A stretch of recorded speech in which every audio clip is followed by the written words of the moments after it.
In this video, I will be telling you the 4 main things you need to consider, starting from the least important, going to the most important things that you need to consider when you are buying a second-hand car. Now, let's say you are somebody, you just want to buy a decent car and you cannot afford the option of buying a car brand new. Now, the only option that you're left with is going in the second-hand market. Now, there's 2 ways. There's the dealership and then the black market. This content is for both options, whether you're going to buy it from the dealership or you are going to buy it in the black market. Be patient until the end of the video because I'm ranking this from the least important to the most important. Don't forget to subscribe, like and share the videos. That will encourage me to make more videos for you. Starting with the first thing, the price. The price is the least important thing when you are buying a car second hand. Let's say, for example, we are focusing on a Polo. You must understand that if you are buying a Polo for this model for this certain price, at this price, that Polo you expect it to be in this condition. If you are buying that same Polo for the same model at the certain price, you must expect it to be in a certain condition. The higher the price, the more likely the car is going to be in a good condition. The lower the price, the more likely the car is going to be in a messed up condition. Higher price doesn't always equal better quality or better condition. You must do your checks very well.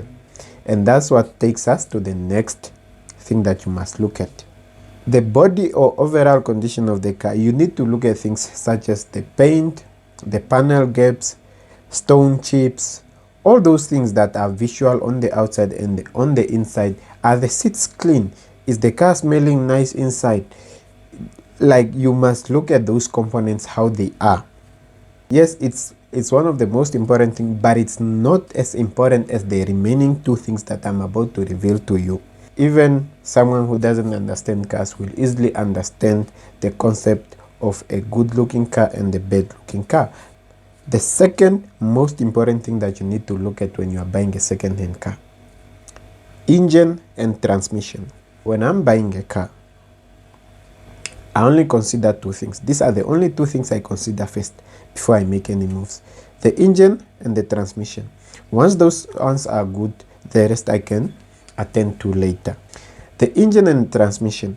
Once one of them fails, you are going to be stranded on the road, and these things are not cheap at all.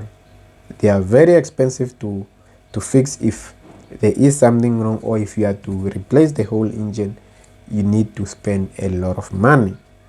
Hence why I'm saying these 2 things are the most important.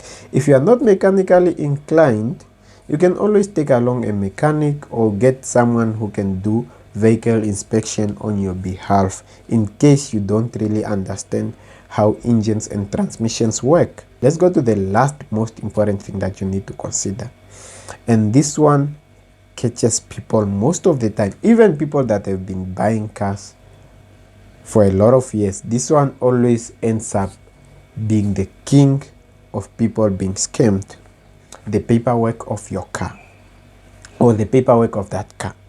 Most people tend to overlook these things once they have confirmed that the price is fair, the body is good, and the engine and transmission is good.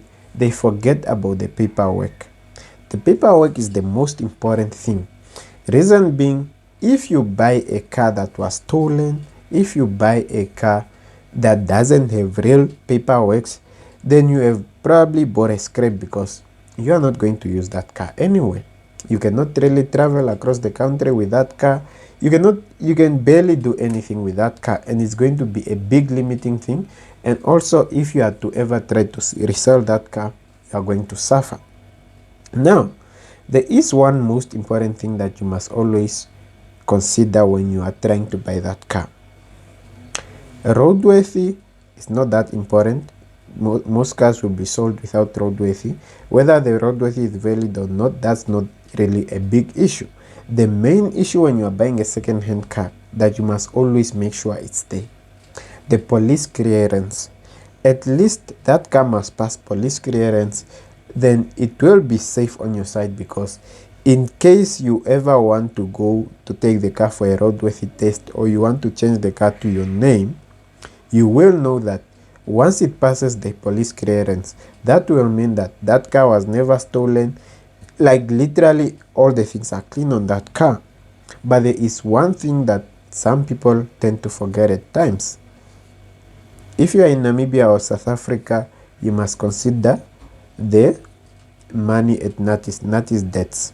Some of these cars, they will be sold to you, but that car had maybe some debts at Natis, and sometimes because you are the one that bought the car and you are the one that wants to put the car back on the road, you might be required to pay for these things.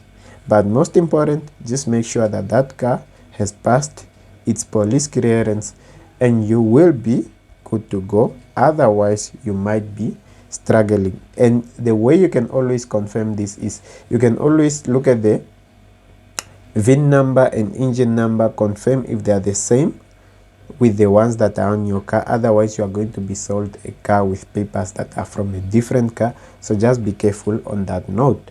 I hope you guys are liking this video, and if you guys want me to go deeper into this, I can make a part 2 of this video. And don't get scammed, buy some reliable good cars that will be long lasting for you. I'll see you guys in the next video.